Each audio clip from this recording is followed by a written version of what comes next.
K Ansalan MLA telephone ലൈനിൽ. K Ansalan, ഇതൊരു വിശ്വാസ പ്രശ്നമാക്കി ഉയർത്തിക്കൊണ്ടുവരികയും ഹിന്ദു വിശ്വാസത്തിന് നേരെയുള്ള കടന്നുകയറ്റമാക്കി മാറ്റാനൊക്കെ ഉള്ള ശ്രമം ഒരു വശത്ത് കുടുംബം നടത്തുന്നത് കാണുന്നുണ്ട്. അതില് സർക്കാർ പതറുമോ? പതറുമോ എന്ന് ചോദിക്കാൻ ഞാൻ. അതൊരു വിശ്വാസ പ്രശ്നമാക്കി ഉയർത്തിയാൽ നടപടിയെടുക്കാൻ കഴിയാത്ത വിധം. സർക്കാരിന് പതർച്ചയുടെ ആവശ്യമൊന്നുമില്ല. സർക്കാർ വിശ്വസിക്കുന്ന വഴിയിൽ കൂടി അങ്ങ് പോകും. അതായത് അത് പരിശോധിക്കേണ്ടതുണ്ട് എന്നാണ് സർക്കാർ ഏജൻസികളുടെ ഇപ്പോൾ തീരുമാനം. അതെന്തായാലും അതുമായിട്ട് മുന്നോട്ട് പോകും. അതല്ലേ നമ്മുടെ നാട്ടിലൊരാള് ആശുപത്രിയിലേക്ക് കൊണ്ടുപോകുന്ന ഘട്ടത്തിൽ വഴിയിൽ വെച്ച് മരണപ്പെട്ടാൽ ആ ആളിനെ ഹോസ്പിറ്റലിലേക്ക് പ്രവേശിച്ചാൽ അത് ബ്ലോഡ് ഡെത്തായി കണക്കാക്കി പോലീസിന് വിട്ടുകൊടുക്കും. അസ്വാഭാവിക മരണമായിട്ട് പോലീസാണ് പിന്നെ അത് പോസ്റ്റ്മോർട്ടം ചെയ്യണോ വേണ്ടതെന്ന് തീരുമാനിക്കുന്നത്.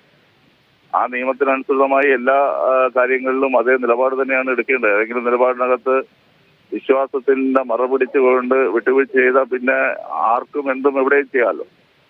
അപ്പൊ അത് അവരെ വീട്ടുകാരെ അത് ബോധ്യപ്പെടുത്തുന്നതിന്റെ പരിശ്രമത്തിലാണ് പോലീസും ജില്ലാ ഭരണകൂടവും. ആ കാര്യങ്ങൾ അവരെ ബോധ്യപ്പെടുത്തിക്കൊണ്ട് നിയമത്തിന്റെ രീതിയിലേക്ക് അവരെ കൊണ്ടുവരുന്നതിന് വേണ്ടിയുള്ള പരിശ്രമം നടത്തിക്കൊണ്ടിരിക്കുകയാണ്. ഓക്കെ, എന്തായാലും ആ കാര്യത്തിൽ നിയമത്തിന്റെ വഴിക്ക് പോകും. അതിലൊരു വിശ്വാസത്തിന്റെയും പ്രതിരോധം വിജയിക്കാൻ പോകുന്നില്ലെന്നാണ്. അല്ല, ചാനലുകാർ ചെയ്യേണ്ടത് നമ്മുടെ നിയമത്തിനനുസൃതമായി ചാനലുകാരും പ്രവർത്തിക്കുകയും പ്രതികരിക്കുകയും ചെയ്യണം. ശരിയായിട്ടുള്ള അഭിപ്രായം ചാനലുകാരും പറയണം. ചാനലുകാർക്ക് ഇതൊരു വാർത്ത വരുമ്പോൾ ഒരു കൊയ്ത്താക്കി മാറ്റുന്നത് ശരിയല്ല. ചാനലുകാർ ഇന്ത്യൻ ഭരണഘടനയുടെ നിയമത്തിനനുസൃതമായ നിലപാട് ശക്തിയായി പറയണം ഈ കാര്യങ്ങളിൽ.